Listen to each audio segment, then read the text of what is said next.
প্রিয় ভাইয়েরা আমার, আমরা যারা দৃষ্টি প্রতিবন্ধী আপনাদের জন্য বলতে চাই, আমি বিশ্বাস করেন একটি আয়াতের তাফসির পড়ে এতটা অবাক হয়েছি, মানে জীবনে অনেক আয়াতের তাফসির পড়েছি কিন্তু এতটা অবাক আমি খুব কম হয়েছি।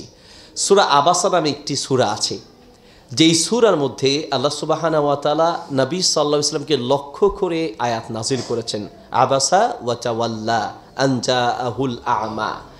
আয়াতটা হয়তো অনেকেই শুনেছেন, অর্থ পড়েছেন যে সে ভ্রুকুঞ্চিত করল, সে মুখ ফিরিয়ে নিল, তার কাছে একজন অন্ধ এসেছে।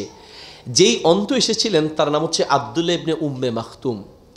আব্দুল্লাহ ইবনে উম্মে মাকতুম তিনি চোখে দেখতেন না, চোখ ছিল না, দৃষ্টি ছিল না, কিন্তু আল্লাহ সুবহানাহু ওয়া তাআলার কাছে এতই পছন্দনীয় বান্দা ছিল, বা যারা দৃষ্টি প্রতিবন্ধী বা যারা চোখে দেখেন না, এই মানুষগুলো যে আল্লাহর কাছে কতটা প্রিয় আপনি আয়াতের তাফসিরটা পড়লে বুঝতে পারবেন কতটা প্রিয়। সুবহানাল্লাহ।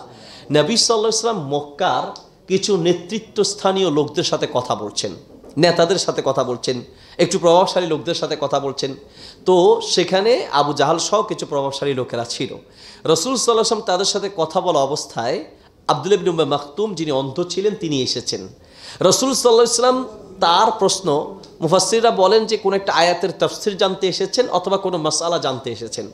রাসূল সাল্লাল্লাহু আলাইহি ওয়াসাল্লাম ভাবলেন যে সে তো আছে, পরবর্তীতে আমি উত্তর দিব। তো রাসূল সাল্লাল্লাহু আলাইহি ওয়াসাল্লাম তার প্রশ্নের উত্তরটা না দিয়ে তিনি একটু মুখটা ফিরিয়ে নিলেন।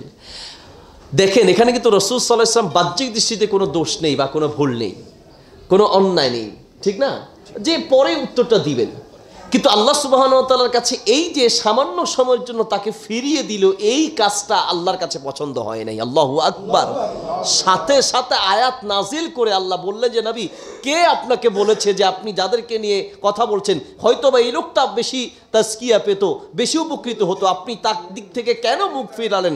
আল্লাহর নবীকে এক প্রকারের ধমক দিলেন। সুবহানাল্লাহ বলেন।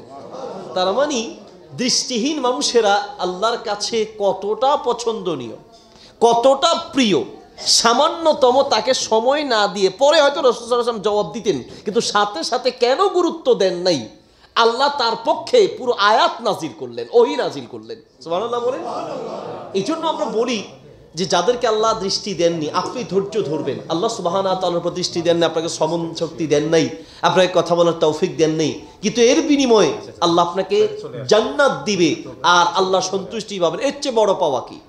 একটা মানুষ তার চোখের দৃষ্টি ফিরে পাওয়ার চেয়ে, একটা মানুষ তার কানের দৃষ্টি ফিরে পাওয়ার চেয়ে জান্নাত পাওয়া এরা আরো অনেক বেশি বড় নেয়ামত, ঠিক কিনা?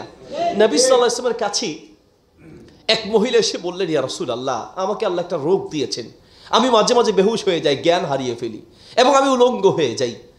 ইয়া রাসূলুল্লাহ, আপনি আমার জন্য দোয়া করেন আমি যেন সুস্থ হয়ে যাই। রাসূল সাল্লাল্লাহু আলাইহি ওয়াসাল্লাম বলল, শোনো, যদি তুমি তোমার এই কষ্টের উপরে ধৈর্য ধরো তাহলে লাকিল জান্নাহ, এর বিনিময়ে তুমি জান্নাত পাবে।